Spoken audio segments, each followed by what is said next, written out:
In the morning before we use it, it's got to be greased, 6 grease points. Check the oil, of course, and fill it up.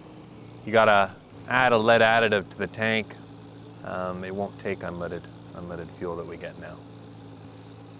There was an ice storm last winter, and I was helping my dad. We were cleaning up. This spring we had to do a lot of the dragging by hand. It's too wet to use the pony, but fall's come, it's a little drier. We've been able to put it to work, and a lot of the bigger stuff we've been able to get out.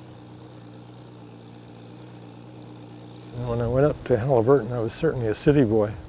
I got some introduction to machinery up there.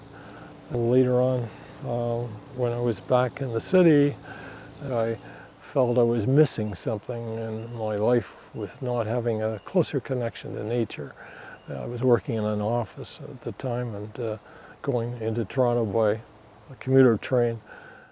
My dad was a forester, and we moved to the suburbs when I was about 3 or 4, and I think he was antsy about getting back to the land or trees in some way. So he and my granddad bought a piece of property in Caledon to grow Christmas trees on.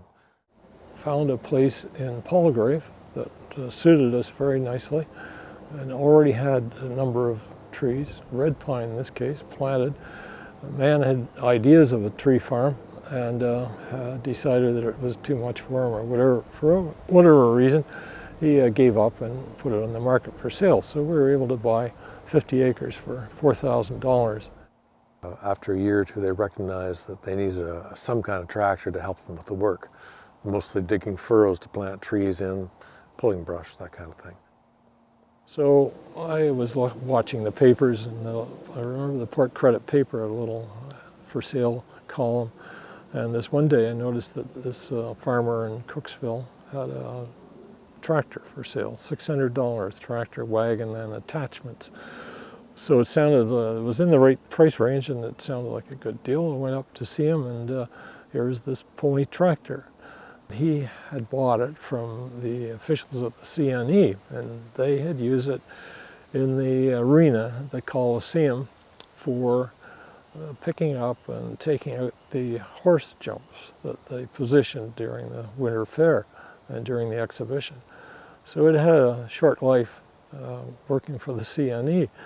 I arranged with the farmer to deliver it and bring it up on a Saturday when we were all available. He came down the lane with the trailer on behind, and there was the tractor and all the implements as well, all piled on his wagon. We're quite excited because this is quite an acquisition for us. Here's this brand new, shiny, almost brand new, shiny tractor that in our eyes was just the greatest thing that ever happened. So I was about 7 or so when the pony came.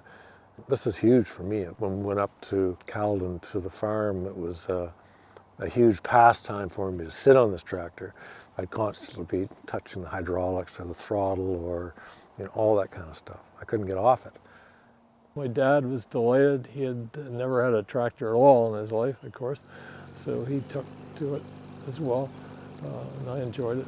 We had a great time with the tractor, but it functioned very well. It worked exactly as I hoped it would. Then, of course, it had other multiple chores. When you go and clean up an area, now you've got a tractor and a wagon, where we used to draw the bush by hand so it made life a lot easier on a small farm.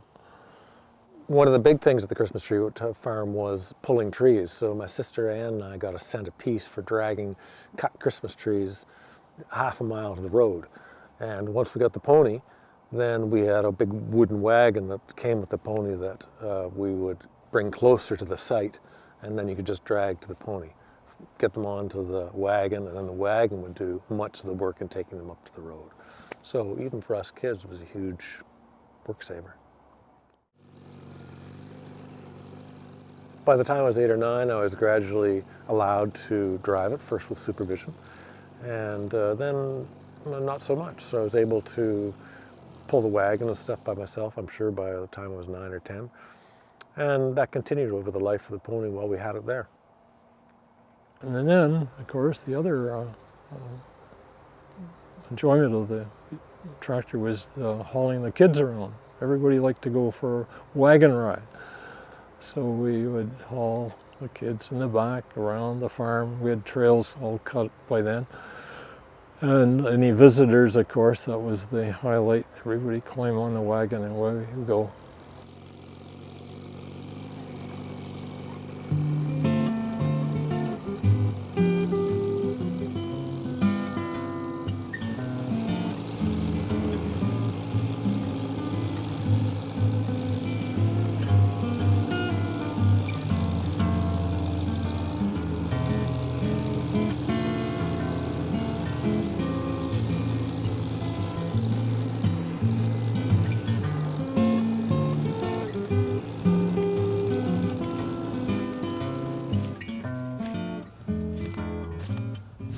I've already dragged a lot of the larger trees and branches, and we're getting close to the end now, just picking up some of the smaller brush. For a few dollars worth of gas and a day's work, I can move the brush that would have taken me a week to pull otherwise. Some of it we just wouldn't have been able to move.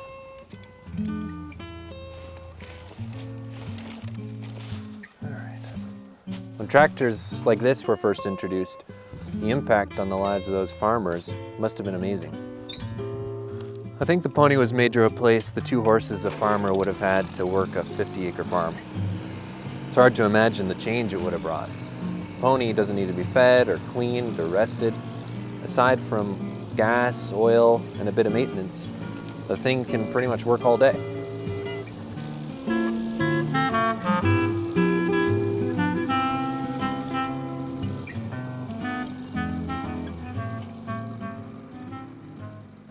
So I used to visit my son's country place, and my grandson used to be the dedicated grass cutter, nice John Deere mower. And while I was watching him, and I don't know why it came over me, but I thought, Michael obviously is interested in tractors because he's always on that mower. I was on the tractor almost every day through the summer when I was a kid. And one of the things I liked about the tractor was you had time for quiet contemplation, and I certainly did plenty of that. I would also say that mowing the lawn is vastly superior to picking rocks or digging post holes or any of the other jobs that I would have been put to had I not been mowing the lawn. So I said to Michael, a weak moment, I guess. Now I'm giving my tractor, my precious tractor away, but sometime in the future. So I said to Michael, when I dispose of this tractor, whenever that may be, I'm going to give it to you. I was about 12, and I don't really remember making a huge deal of it in my head. I didn't have an immediate use for a tractor, and I wasn't sort of looking decades down the line to when I would. As time went on, I noticed that Michael was leaning away from mechanics. He'd gone through engineering, but now he was embarked on a career of law. And when I thought about the tractor ending up with Michael, I just thought it was not probably a good match anymore. Now to just arbitrarily give it to somebody else or sell it probably wasn't the best thing to do because I had made a promise. So years later, I was about to start law school in Vancouver, and a letter came in the mail one day from Granddad. The letter was about the pony and the promise that Granddad had made to give me the pony. He told me that he'd been thinking a lot about it and that it didn't seem like I would have much use for a tractor. And so he was writing to buy the tractor back from me, buy the future promise of the tractor back from me.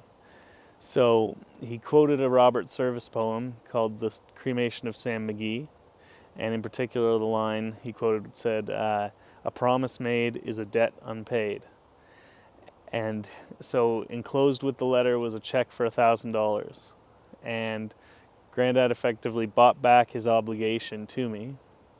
And so I was no longer the future owner of the pony, but I was the present owner of $1,000. After Granddad bought the tractor back from Mike, it returned to his stable, honestly. I had no real assumptions, serious assumptions about where it might be going at that time. I was still young when all that happened anyway. And so then there was just years following that of honorable service of the Granddad and the pony. And then obviously, eventually Grandma and Granddad had to leave Glenelda, and at that time it seemed prudent to open the discussion about the pony's future. So when it came time to dispose of the farm, and that involved all the equipment, of course, and the pony tractor came to mind as one of the major items to deal with, because it was something I wanted to keep in the family, and I could see it remaining so for many years if someone was interested. I emailed or sent a letter to Granddad, just discussing, honestly, it was a discussion about my vision about being on the land, and that I knew inevitably I would be there. David mentioned interest in farms and acquiring a farm himself at some point. He had a mechanical mind. He was interested in gardening and agriculture. And I decided then and there that Dave's the man to take over the tractor. So Dave came over one day, a few days before we left the farm, and took the tractor early one Sunday morning down the lane, and the tractor disappeared at the end of the lane up the road. Before going, Granddad and I think, exchanged emails about, the pleasure it was going to be driving early morning, cool, sun shining, roading the tractor. And so, it was like a nice 2.5-hour drive. Didn't run into that many people, but a few who were all actually quite excited to see it going down the road.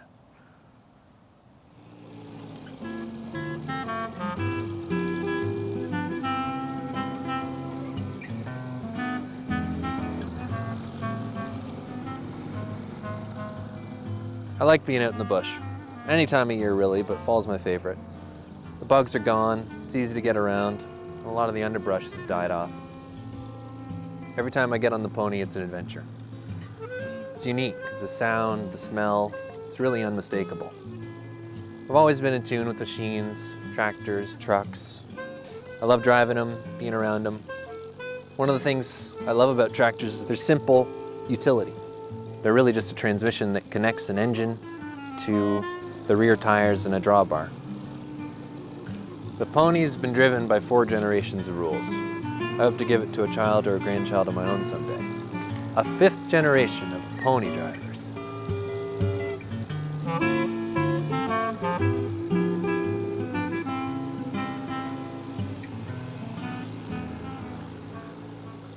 I think toy tractors are naturally active toys.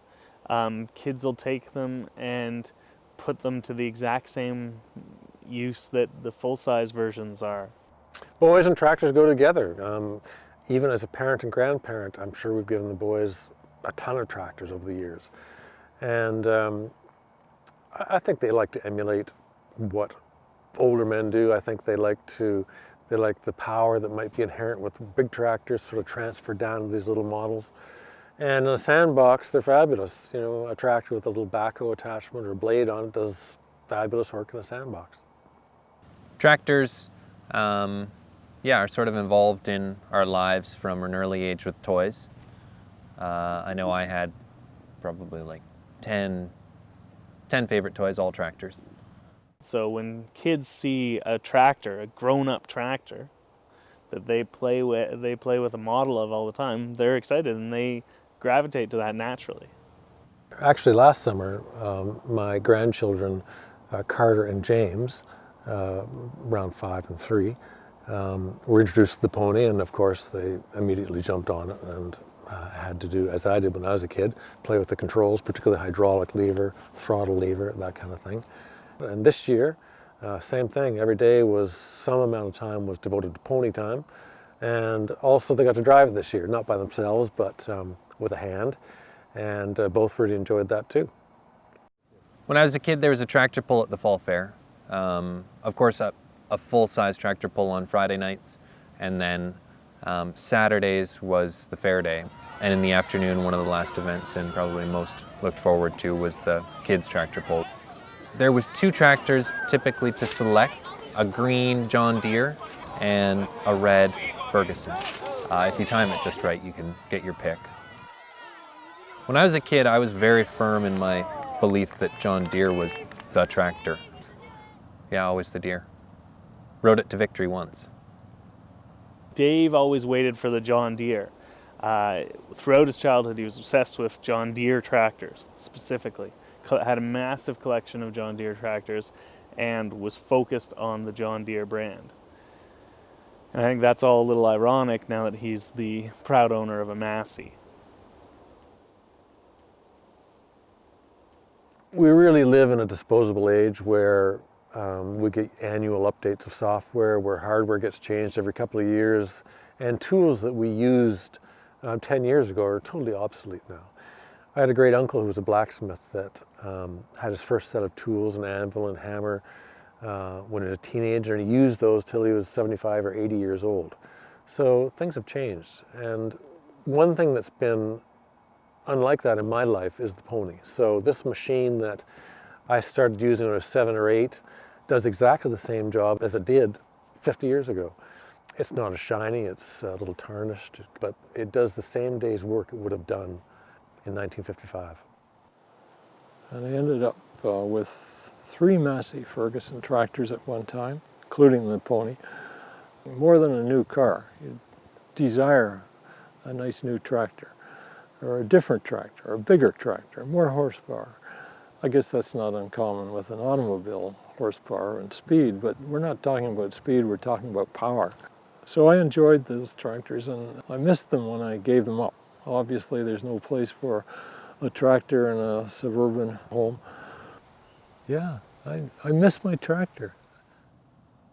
The future for the pony, I think, will be similar to its past. It will always be a sort of everyday utility, primarily pulling tractor. So I see it resuming its role as pretty much wagon hitched.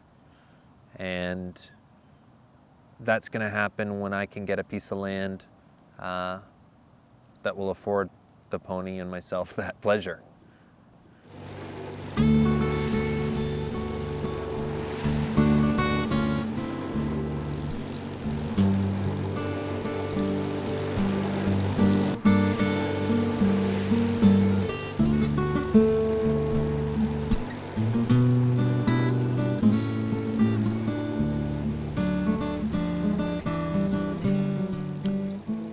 I like to store the pony for the winter. We don't use it then, and it keeps it out of the bad weather. It's always good to drive it on the road, even though it's only about a half hour to the place where we store it. You never get a chance to drive it in the higher gears when you're working it. The last drive for me means the end of the summer, the end of the good weather. It's one of the last things I do before the winter.